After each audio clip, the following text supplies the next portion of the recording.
Assalamualaikum warahmatullahi wabarakatuh. Halo teman semuanya, bertemu lagi dengan saya Putri Indriani Astika. Kali ini saya akan menjelaskan tentang stomata.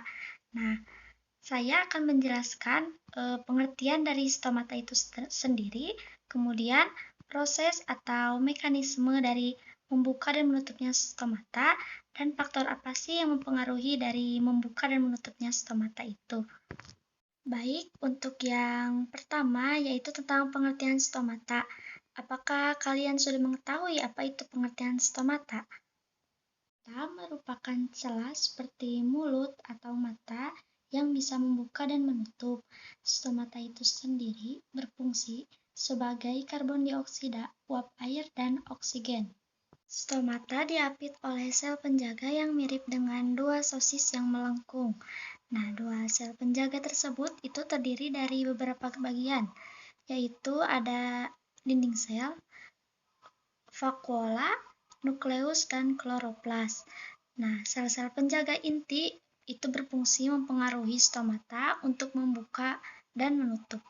Untuk selanjutnya yaitu faktor-faktor yang mempengaruhi terjadinya membuka dan menutupnya stomata. Nah, faktor-faktor ini diantaranya yang pertama ada temperatur atau suhu atau bisa disebut juga sebagai termonasti.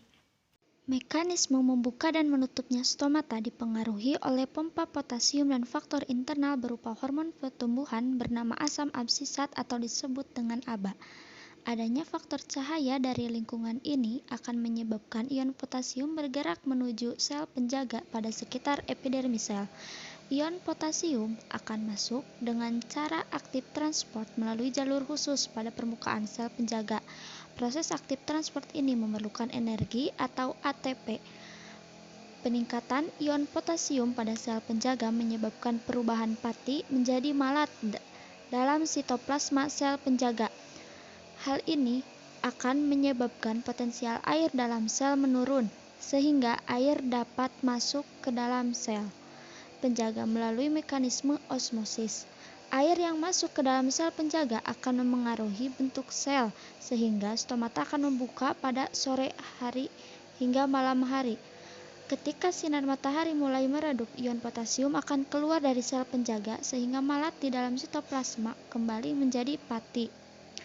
Hal ini mengakibatkan potensial air dalam sel menjadi naik dan air akan meninggalkan sel penjaga sehingga bentuk sel kembali seperti semula dan stomata akan kembali menutup.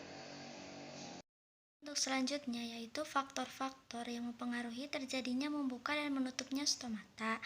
Nah, faktor-faktor ini diantaranya yang pertama ada temperatur atau suhu atau bisa disebut juga sebagai termonasti. Dan yang kedua yaitu cahaya atau fotonasti. Nah, yang ketiga yaitu faktor air atau hidronasti, dan yang terakhir yang keempat yaitu faktor dari bahan kimia atau bisa disebut juga sebagai kemonasti. Baik, yang pertama ada temperatur atau suhu atau bisa disebut juga sebagai termonasti.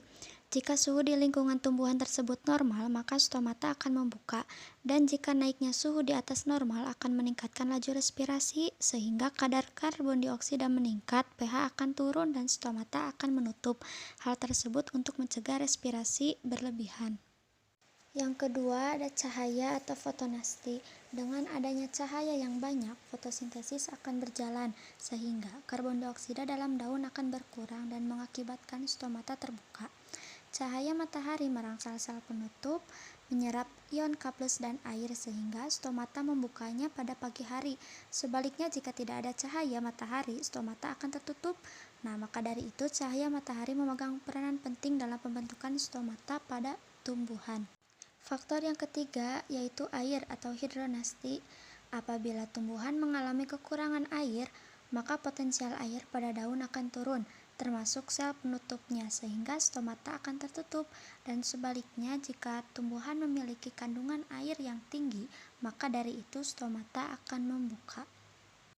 Faktor yang terakhir yaitu bahan kimia atau kemonasti. Pemberian kalium klorida pada daun tumbuhan mengakibatkan stomata membuka. Hal ini terjadi karena adanya akumulasi ion kalium atau K+ pada sel penjaga.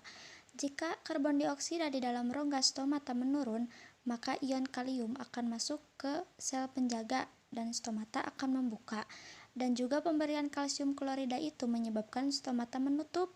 Hal ini disebabkan karena terjadi adanya akumulasi CaCO2 yang berada pada dinding sel, sehingga akan dikirim masuk ke sel penjaga dan akibatnya stomata akan tertutup.